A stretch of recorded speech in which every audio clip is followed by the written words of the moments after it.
L'iPhone 16e vient juste de sortir, j'en ai un exemplaire. L'idée, c'est déjà de faire une prise en main, de voir un peu. C'est maintenant l'entrée de gamme chez Apple, et on parle de tout ça après l'intro.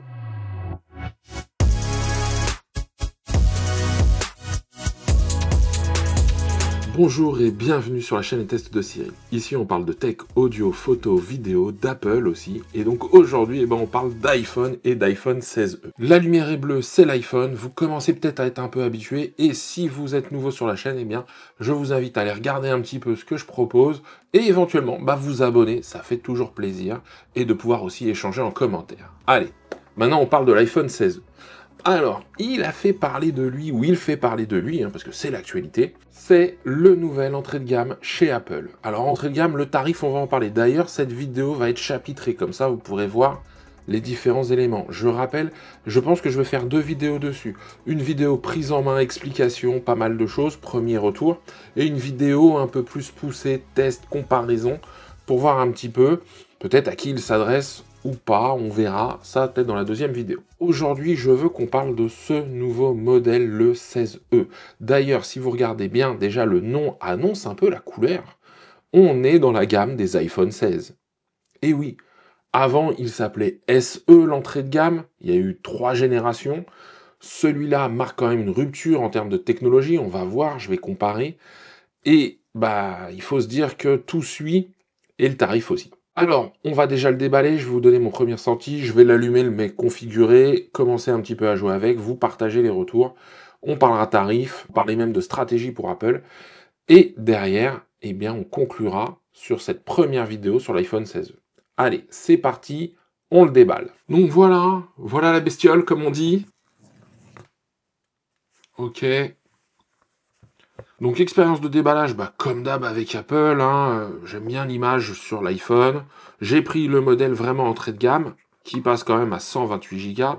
Et donc nous voici déjà devant l'iPhone. Alors on a un seul module caméra maintenant, c'est ce qu'on voit ici. C'est plutôt joli, c'est plutôt très sobre. Moi j'aime beaucoup, d'accord? Même là sur le côté, on est vraiment sur quelque chose de pas brillant, etc. Moi pour rappel, j'ai un iPhone 14 Pro Max et les côtés sont en acier inoxydable mais c'est poli. Là, moi, j'aime bien le côté un peu plus brut, un peu plus mat. J'aime bien ça et je le disais sur les derniers que j'ai pu tester. Ici, donc, on voit bien les boutons pour le volume. Le bouton action arrive. Ça, c'est un premier point.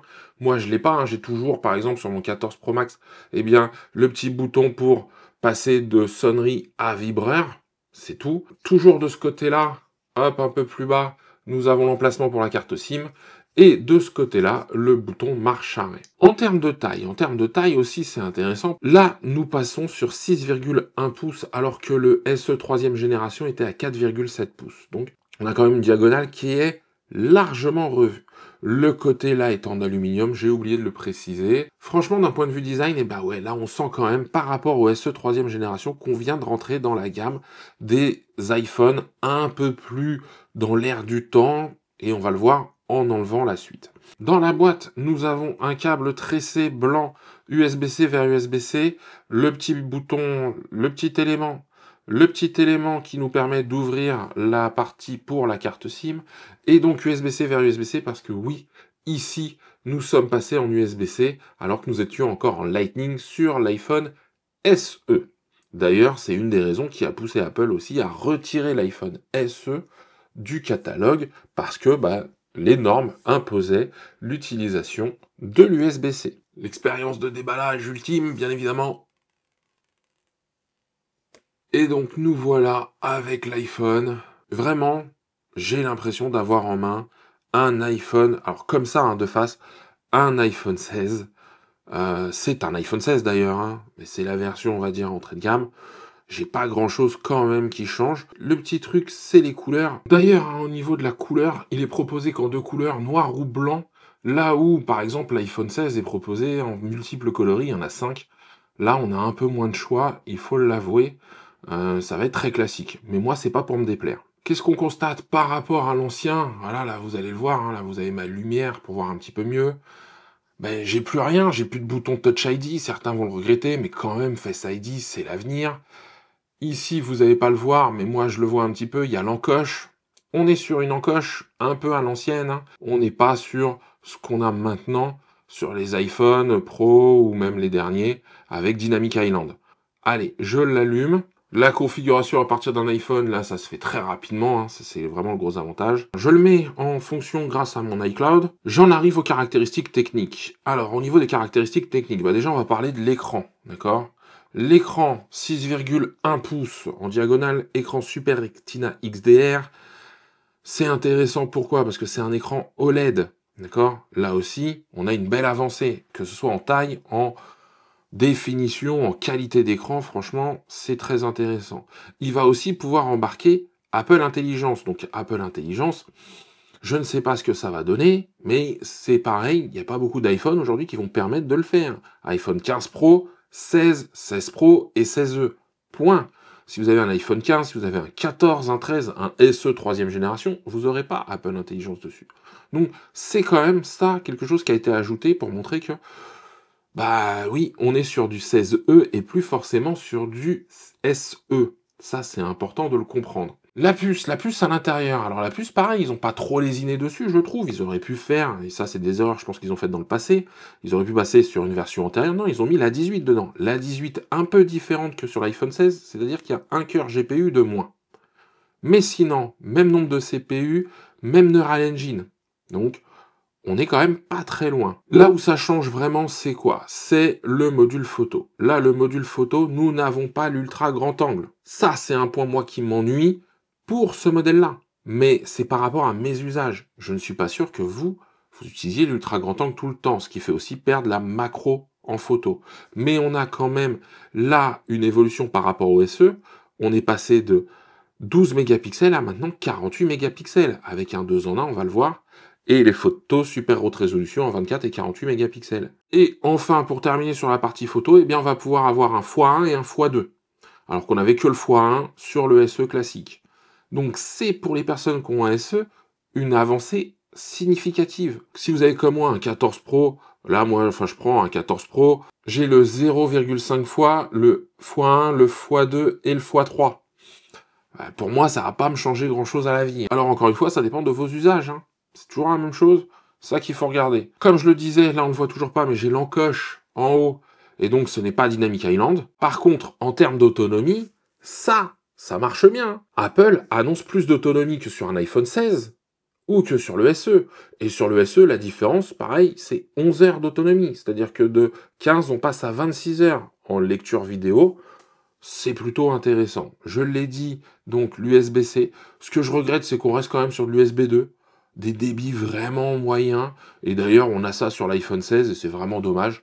L'USB 3, voire l'USB 4 aurait été un truc super intéressant. Enfin, pour terminer, Ceramic Shield là-dessus. Une résistance à l'eau accrue par rapport au SE. La même chose que sur le 16. Et par contre, grand absent, eh bien, c'est qu'on peut avoir la recharge sans fil, mais nous n'avons pas le MagSafe. Donc la recharge sans fil accepte jusqu'à 7,5 watts, pour ceux qui aiment la recharge sans fil, alors que si on avait MagSafe, et si je reprends le 16, on va jusqu'à 25 watts. Donc pour ceux qui aiment bien mettre les petits accessoires derrière avec le MagSafe, peut-être qu'il y aura des coques qui le permettront, mais là, on peut pas, hein, sur le téléphone. Et au niveau de la capacité, maintenant l'entrée de gamme, hein, celui que j'ai là, c'est 128 Go. Donc, c'est plutôt intéressant. Ça commence à être pas mal, surtout pour les personnes qui viennent du SE qui avaient 64 Go ou 128. Il y avait que le 256 au-dessus, et puis on peut aller jusqu'à 512 sur le 16E. Alors, je l'ai dit tout à l'heure, on est sur un écran OLED, c'est sympa, mais attention, ce n'est pas exactement le même que sur le 16. J'insiste dessus. Pourquoi? Parce qu'on va avoir le même contraste. On va avoir une densité de pixels identique au 16, ça c'est très bien. Mais en termes de luminosité de pointe, celui-ci est un petit peu moins lumineux. Donc usage en extérieur, on est sur 800 nits en maximal en standard et en luminosité de pointe sur du HDR à 1200. Là où le 16 est à 1000 nits en standard et 1600 en HDR. Et même en extérieur, le 16 va jusqu'à 2000 nits et on peut le descendre à 1 nit. Ce qui n'est pas le cas ici. Donc ils ont fait quand même quelques concessions, mais encore une fois, si on vient d'un SE 3e génération, c'est pas mal, hein, parce que le SE 3e génération, lui, n'avait que 625 nits, et c'est tout. Et puis on n'était pas sur de l'OLED, on était sur un écran IPS. Hein. Et en plus, le contraste, il était à 1400 sur 1 sur une dalle IPS. Là, on est à 2 millions sur 1 en OLED. Le contraste, ça va être quand même quelque chose, je pense, au niveau de l'écran, où on va voir une différence avec le SE. Enfin, en termes de dimension et de poids par rapport à un 16, il est un peu moins haut, d'accord? Il y a 1 millimètre, même pas d'écart. Il est de la même épaisseur. En largeur, il a 0,1 mm d'écart. Et le poids, il y a 3 grammes d'écart avec un 16. C'est vraiment pas grand chose. Là où ça va changer, c'est par rapport au SE 3e génération. On gagne un peu moins d'1,2 cm en hauteur. La largeur, c'est 4 mm de plus à peu près. L'épaisseur, c'est 0,5 mm. Et en termes de poids, on a 23 grammes de plus. Moi, je trouve ça très raisonnable comme évolution. Mais comme maintenant, on a un écran pleine taille, en plus, je pense que le changement va être fort. Après, je vous inviterai à aller regarder les comparatifs sur le site d'Apple où vous mettez les deux iPhones que vous voulez comparer, vous avez tout. Là où il y a une différence par contre par rapport au 16, c'est qu'il embarque le Wi-Fi 6 alors que le 16 est passé au Wi-Fi 7. Voilà, je viens déjà de donner les différences au niveau des caractéristiques. C'était important pour moi de vous en parler parce que là, il y a quand même pas mal de choses à dire. Je trouve que pour une évolution, on va dire, d'entrée de gamme entre le SE 3e génération et le 16E, il y a quand même pas mal de choses qui diffèrent.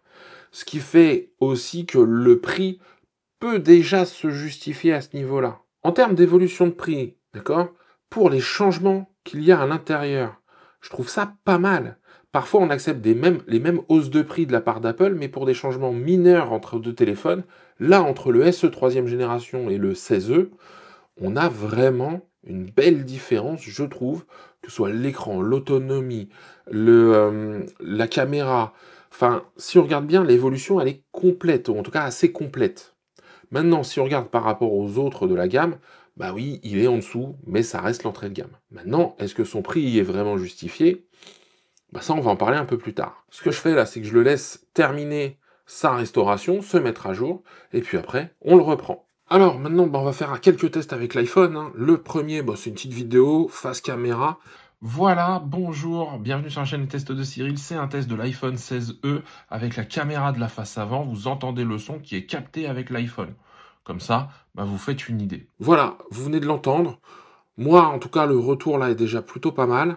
C'est plutôt même très intéressant de regarder ça. On va faire les photos aussi. Le voici en x1.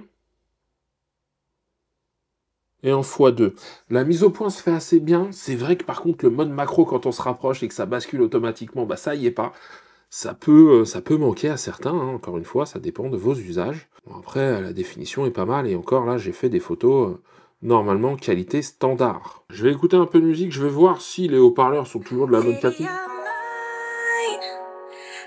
Je ne sais pas comment vous l'entendez, le son est très clair. Là, je suis au max, hein.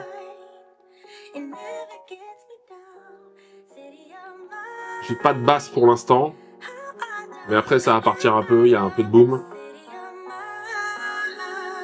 Je sens un peu là les vibrations, même le vent déclenché. Voilà.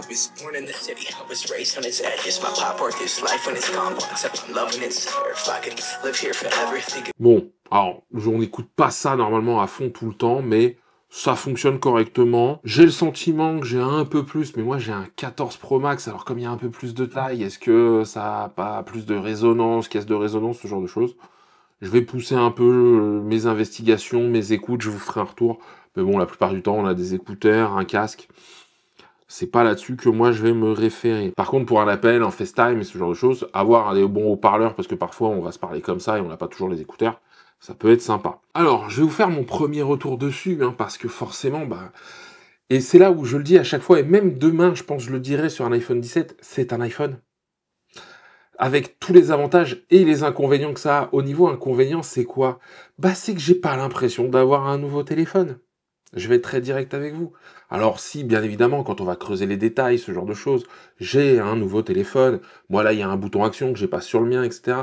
Mais regardez, ça c'est mon écran d'accueil. Il est en train de se mettre comme les autres se mettent à chaque fois. Ça ressemble à mon iPhone 14. C'est pas plus compliqué que ça. Je suis pas dépaysé, je suis pas perdu, c'est le même OS. Tout est fait pour qu'on aille plus loin. Si, là où ça me change, c'est là, j'ai plus le Dynamic Island. Donc moi qui l'utilise de temps en temps pour certaines choses, ne plus avoir d'informations en haut, de voir un petit peu ce qui se passe, ça me manque, mais je pense que au bout de 2 semaines, j'y ferai plus attention. Je suis pas un power user du Dynamic Island. Les photos ont l'air correctes, enfin voilà, tout fonctionne plutôt correctement. Je vais capturer, alors je le dis, hein, je vais faire un test plus approfondi, des différences peut-être, photos, machin, etc. En tout cas, vous proposer déjà des captures et des séquences pour que vous puissiez comparer. Peut-être vous faire un retour au bout de une dizaine de jours, vous voyez, de l'utilisation. Est-ce qu'il y a vraiment des gros trucs qui me manquent ou pas? Je vais être très direct, là c'est vraiment une prise en main et une première approche. Maintenant, on va parler du tarif. Ah bah oui, là le prix augmente drastiquement. D'accord. Entre le SE2 et le SE3, on avait une augmentation de 40 euros. On était passé de 489 à 529. Donc 40 euros, on passait quand même la barre psychologique des 500 euros.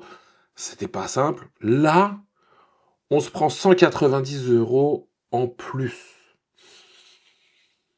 Pas facile, hein, pas facile pour un entrée de gamme. Maintenant, attention. Si je compare déjà par rapport à la capacité, le SE3, en 128 Go, je crois qu'on était à 579. 579, ça fait plus que 140 euros d'écart entre les deux. Maintenant, par rapport à toutes les caractéristiques, encore une fois, l'écran, l'OLED, le Face ID, l'appareil photo, le côté aujourd'hui on a un écran bord à bord entre guillemets, il y a quand même pas mal d'apports là-dessus, l'Apple Intelligence, la puce, etc. 140 euros, d'un point de vue purement matériel, ça me choque pas tellement. Je vais être très clair, ça me choque pas tellement. Et pour tous ceux qui disent qu'Apple c'est cher, c'est bien, vous le dites depuis des années, on le sait maintenant, et on trouvera toujours ça cher. Même moi qui en achète, je trouve ça cher. Je vais être très honnête avec vous. Ça, c'est d'un point de vue purement matériel, d'accord? Je peux encore entendre cette hausse de prix. Maintenant, c'est la stratégie qui m'intéresse derrière. La stratégie d'Apple, quelle est-elle? J'ai le sentiment, de ce que j'ai pu lire, entendre, etc., que l'iPhone 16, c'est pas une grosse réussite. Ça veut pas dire que c'est un flop, mais c'est pas une grosse réussite en termes de vente. Conquérir de nouvelles parts de marché avec un iPhone à 719 euros, c'est-à-dire que psychologiquement quand même, c'est deux choses. Est-ce qu'on veut vraiment des nouveaux utilisateurs? Et donc là, la porte d'entrée, moi, je la trouve élevée. Je vais être très clair avec vous. J'aurais pu comprendre qu'on passe les 600 euros. Mais là, dépasser les 700, peut-être qu'à 649 ou à 619, 100 euros de moins, ça aurait été très intéressant. Mais, parce que en termes de technologie, il n'y a pas grand-chose de nouveau là-dedans, hein. À part la puce C1 qui est relativement nouvelle, le design il est connu, dos en verre, les couleurs, l'écran OLED, le Face ID, bah, tout ça, c'est des technologies maîtrisées. Là, c'est là où ça me pose question. Parce que pour des nouveaux utilisateurs, l'entrée de gamme à plus de 700 euros, quand il y a encore quelques années, je prends l'exemple de l'iPhone SE3. L'iPhone SE3, c'était il y a 3 ans. Il y a 3 ans, on était à 529 pour rentrer dans l'univers Apple. 719, Ou alors, Apple vise cet iPhone pour du renouvellement. Je ne comprendrai pas trop pourquoi, parce que si j'ai déjà un iPhone et un iPhone plus haut de gamme, moi j'ai le 14 Pro Max, est-ce que je passerai sur un E? Non, je crois pas, d'accord? Parce que j'ai plein de raisons, d'accord?